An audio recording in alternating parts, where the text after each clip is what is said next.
নমস্কার বন্ধুরা, তুলসী গার্ডেনিংয়ে সবাইকে স্বাগত। এই যে ছোট্ট একটা টবে আমি কিছু পাট দানা দিয়েছিলাম, সুন্দর হয়ে গাছ বেরিয়ে গেছে।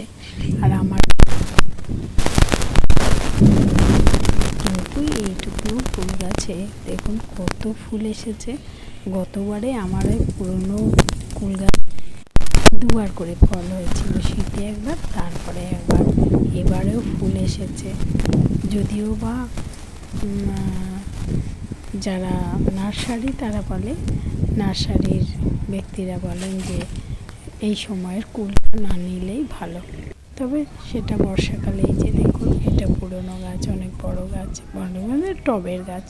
এই যে কত ফুল এসছে, কুলও ধরেছে। কী করবো,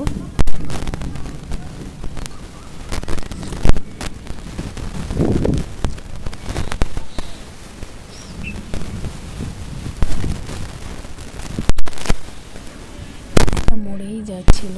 তারপরে বাবা নিজে থেকে নিজের মনের জোরে আবার বেঁচে উঠেছে।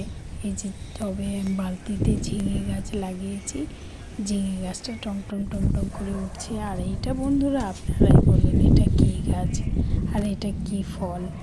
এটা কিন্তু আমি বলবো না, এটা কিউরিসিটি রইল, ঠিক আছে?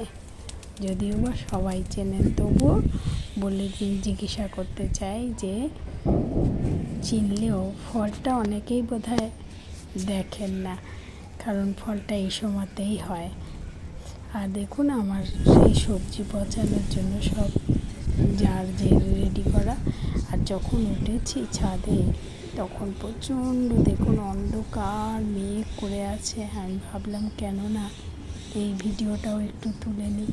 আর আমার বেগুন গাছ তো সর্বত্র যত ভিডিওই তুলি, বেগুন গাছের ভিডিও ঠিক উঠে যায়। আর এখন এই বেগুন তো তিতো তিতো হয়ে গেছে। আর প্রচুর বেগুন গাছ, ভাবছি বেগুন গাছ কমিয়ে দেবো, কিন্তু ভীষণ মায়াও লাগছে তুলতে। অনেক তুলে ফেলেছি, তাও যেন মনটা খারাপ লাগছে যে একটা প্রাণ তুলে ফেলে দেব।